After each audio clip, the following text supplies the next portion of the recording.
Bismillahirrahmanirrahim. Assalamualaikum warahmatullahi wabarakatuh.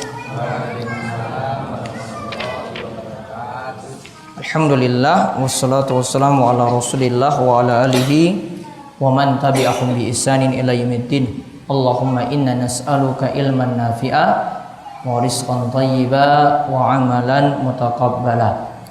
Alhamdulillah para jamaah yang mugi-mugi senantiasa dirahmati dan diberkahi oleh Allah Subhanahu wa taala. Di kesempatan malam hari ini kita bersyukur kita berada pada tanggal 12 Ramadan, malam ke-12 saking bulan Ramadan. Alhamdulillah kita telah melaksanakan sholat tarawih secara berjamaah, dilanjutkan dengan sholat witir. Mungkin amalan kita diterima oleh Allah Subhanahu wa taala. Kali ini kita akan renungkan lagi ayat Al-Quran. Sekarang ayat dari surat Al-Baqarah ayat ke-54 tentang tobatnya kaum Nabi Musa. Mereka di mana ketika bertobat diperintahkan untuk bunuh diri. Allah Subhanahu wa taala berfirman, wa iz qala Musa liqaumihi ya qaumi innakum zalamtum anfusakum bittikhadhikumul ijla fatubu ila bari'ikum faqtulu anfusakum dzalikum khairul lakum inda bari'ikum fataba alaikum innahu huwat tawwabur rahim. Allah Subhanahu wa taala berfirman, dan ketika Musa itu berkata kepada kaumnya, wahai kaumku, sesungguhnya kalian telah menzolimi diri kalian itu sendiri dengan kalian menjadikan anak sapi sebagai sesembahan. Jadi anak sapi dulu itu disembah. Apa bahasa Jawanya anak sapi? Nah, anak sapi itu dulu disembah. Fatubu ila bari'ikum, maka bertobatlah kalian kepada Rabb kalian, kepada Allah Subhanahu wa taala. Faqtulu anfusakum, kalau kalian mau bertobat maka bunuhlah diri kalian sendiri. Karena kalian sudah menyembah patung, sudah menyembah anak sapi, maka kalau kalian ingin bertobat, maka bunuhlah diri kalian sendiri. Zalikum khairul lakum, dengan cara bertobat seperti itu lebih baik bagi kalian, inda bari'ikum, lebih baik di sisi Allah, fataba alaikum, maka Allah nantinya akan menerima tobat kalian. Innahu huwat tawwabur rahim, Allah menerima tobat yang banyak. Dan Allah memiliki sifat penyayang yang umum maupun yang khusus kepada hamba-hambanya. Para jamaah sekalian, kita simpulkan beberapa hal dari ayat ini. Yang pertama, ini tentang kisah tobatnya kaum Musa alaihissalam. Bani Israel dahulu kalau berbuat dosa, maka mereka disuruh kalau ingin bertobat, maka resikonya harus bunuh diri. Ya, pokoknya kalau mau tobat harus bunuh diri. Maka ketika itu terjadi penyembahan terhadap anak sapi ini, maka orang-orang yang menyembah anak sapi dengan yang tidak menyembah anak sapi, kemudian ketika itu saling bunuh. Mereka ketika itu saling bunuh, yang mati nantinya itu mati syahid, kemudian yang nantinya masih hidup itu nanti akan diampuni dosa-dosanya. Mereka ketika itu saling bunuh diri, saling membunuh, dibiarkan saling membunuh. Yang menyembah anak sapi dengan yang tidak menyembah anak sapi itu saling berantem, saling bunuh, saling membunuh. Yang mati nantinya itu dikatakan mati syahid, kemudian yang masih hidup itu akan diampuni dosa-dosanya, akan diampuni dosa-dosanya. Kemudian ayat ini menceritakan seperti itu. Maka kita lihat tobatnya kaum Nabi Musa itu sangat-sangat berat. Coba andai saja tobat ini masih berlangsung hingga sampai zaman ini, yaitu di masa Nabi kita Muhammad Sallallahu Alaihi Wasallam. Ingat, tobat kalau menurut syariat kita, syariat agama Islam itu kalau memenuhi 5 syarat. Orang disebut tobat itu kalau memenuhi 5 syarat. Syarat yang pertama ikhlas. Tenanan. Dia itu tobat. Kalau cuma ya lagi nggak ada duit, kemudian dia main-main dalam tobatnya tidak diterima. Yang pertama harus ikhlas. Kemudian yang kedua, tobatnya harus menyesal. Menyesali apa yang telah dilakukan dahulu. Menyesali dosa besar atau maksiat yang pernah dia lakukan dulu. Dulu pernah selingkuh, dulu pernah minum, dulu pernah membunuh orang. Dia harus tobat dengan cara menyesal. Menyesal yang paling tinggi itu adalah dengan banyak-banyak menangis. Dia itu banyak-banyak menyesal apa yang telah dia lakukan dahulu. Kemudian yang ketiga, orang yang tobat itu kembali taat. Berarti tinggalkan maksiat. Berarti kalau dia itu minum, berarti tinggalkan minum. Kalau dia itu pasang nomor, senangnya main judi, berarti tinggalkan pasang nomor, tinggalkan main judi. Kalau masih lanjut, itu berarti orang bertobat. Kalau ini kaitannya dengan syirik, yaitu menyembah berhala, berarti dia tinggalkan budaya syirik, tinggalkan tradisi-tradisi syirik. Ada situ memakai jimat, ada situ memakai raja, ada pakai pelaris, ada pakai pesugihan, ada yang ngingu tuyul. Maka cara tobatnya adalah dia ketika itu meninggalkan maksiatnya tadi, kembali taat pada Allah Subhanahu wa taala. Kemudian yang keempat, dia bertekad tidak mau mengulangi dosa itu lagi di masa akan datang. Bertekad tidak mau lagi mengulangi dosa itu di masa akan datang. Yang kelima, dia bertobat sebelum waktu tidak diterimanya tobat. Karena tobat itu punya batasan waktu, Bapak Ibu-ibu. Yang pertama, batasan waktunya sebelum mati.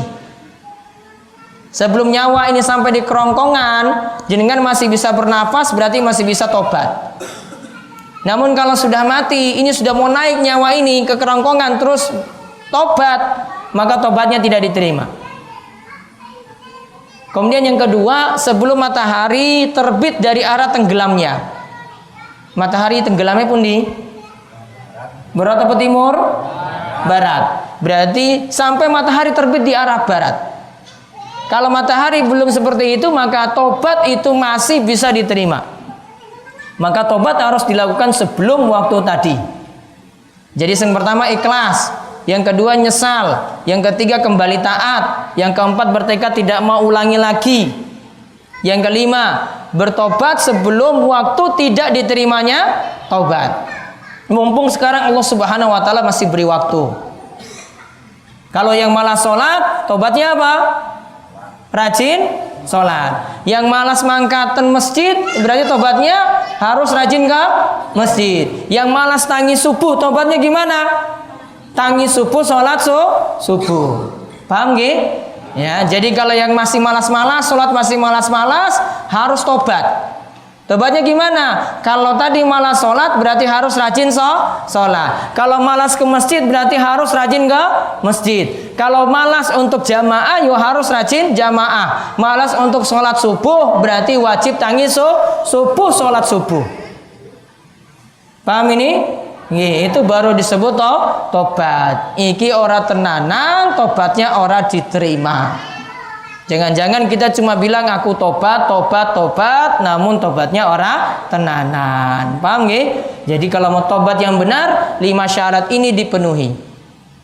Kalau dibandingkan syariat kita dengan syariat Nabi Musa alaihissalam, kira-kira mana yang lebih berat? Tadi jenengan penuhi 5 syarat.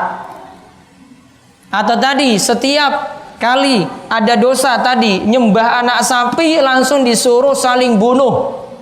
Disuruh bunuh diri. Mana yang paling berat? Nabi Musa apa Nabi Muhammad? Syariatnya Nabi Musa apa Nabi Muhammad? Syariatnya Nabi Musa alaihi salam. Maka ketika itu dalam kisah disebutkan Nabi Musa dan Harun ketika itu sampai mohon pada Allah, ya Allah, 70.000 kami dari umat kami ini mati. Gara-gara apa? Saling bunuh tadi. Tadi Allah perintahkan faktulu anfusakum, bunuhlah diri kalian. Ada 2 makna. Orang yang tobat ini bunuh diri, ngambil pisau, nusuk dirinya sendiri. Atau yang kedua, dia dengan temannya ya saling tukaran. Pilih yang mana? Jenengan sendiri apa karo koncone? Pilih yang mana? Buatan milih. Nah, alhamdulillah ini nggak ada dalam syariat Nabi Muhammad. Ya, ini tidak ada dalam syariat Nabi Muhammad. Kalau punya pilihan tadi, ambil pisau, bunuh diri, tobatmu diterima. Kalau enggak, kowe karo koncomu tukaran, sopo sing mati berarti mati syahid. Sing urip berarti itu nanti diampuni dosanya. Berarti sing paling jago, sing paling lemu. Sing kurus kalah terus. Ya, sing urip, sing lemu, yang hidup berarti diampuni dosanya. Yang mati mati syahid. Maka ketika itu Harun dan Musa ketika itu berdoa pada Allah, ya Allah umatku mati semuanya. Gara-gara mereka tobat mesti bunuh diri tadi. 70.000 orang catatan sejarah itu mati di masa Nabi Musa. Gara-gara ini 70.000. Kalau ini semua yang terapkan saat ini, wong warak habis. Entek. Ya, buat salah, iki minum, ini selingkuh, ini macam-macam, ini syirik. Bunuh semuanya. Saling bunuh semuanya, mati semuanya. Warga warak habis. Pengen seperti itu? Pengen? Alhamdulillah tobat di masa kita, di masa Nabi kita Muhammad SAW cuma memenuhi 5 syarat. Yang pertama apa? Ikhlas. Yang kedua nyesal. Yang ketiga kembali taat. Yang keempat bertekad tidak mau ulangi lagi. Yang kelima bertobat sebelum waktunya itu habis. Mumpung Allah masih beri kehidupan. Mumpung Allah Subhanahu wa taala masih memberikan nafas, mumpung masih diberikan umur panjang. Jenengan pingin hidupnya berapa lama? Kapan mau tobat? Maka kalau sekarang diberikan waktu, diberikan umur yang panjang, apalagi bertemu dengan bulan Ramadan di mana kita semuanya itu kembali semangat ibadah, kembali meninggalkan maksiat, kembali bertekad untuk jadi lebih baik lagi, harusnya serius untuk bertaubat. Jadi ini kisah apa yang disebutkan dalam surat Al-Baqarah ayat 54. Kisah tobatnya kaum Nabi Musa. Tobatnya gimana tadi? Bunuh diri. Sedangkan umat Nabi Muhammad cuma diperintahkan penuhi 5 syarat. Wallahu a'lam bishawab. Itu saja yang kita bahas untuk kesempatan malam hari ini. Mungkin-mungkin Allah Subhanahu wa taala menjadikan kita hamba yang bertobat, hamba yang banyak beristighfar, hamba yang meninggalkan maksiat, yang menyesali setiap dosa-dosa yang ada, dan kita dimudahkan untuk bertekad meninggalkan dosa di masa akan datang dan menjadi orang-orang yang lebih baik setelah kita itu bertobat dengan nasuha, dengan sesungguhnya pada Allah Subhanahu wa taala. Demikian untuk kesempatan malam hari ini. Besok tetap ada pengawasan malam Kamis. Besok tetap ada pengawasan malam Kamis. Jadi bar tarwih langsung ke lapangan kita ya ikut pengawasan untuk bapak-bapak ngatur jamaah seperti biasa. Kemudian untuk ibu-ibu langsung ke lapangan untuk pengajar-pengajar nanti bantu untuk pembagian baju layak pakai. Itu saja, kita tutup kalian doa kafaratul majlis. Monggo. Subhanakallahumma bihamdika asyhadu an la ilaha illa anta astaghfiruka wa atubu ilaik. Assalamualaikum warahmatullahi wabarakatuh.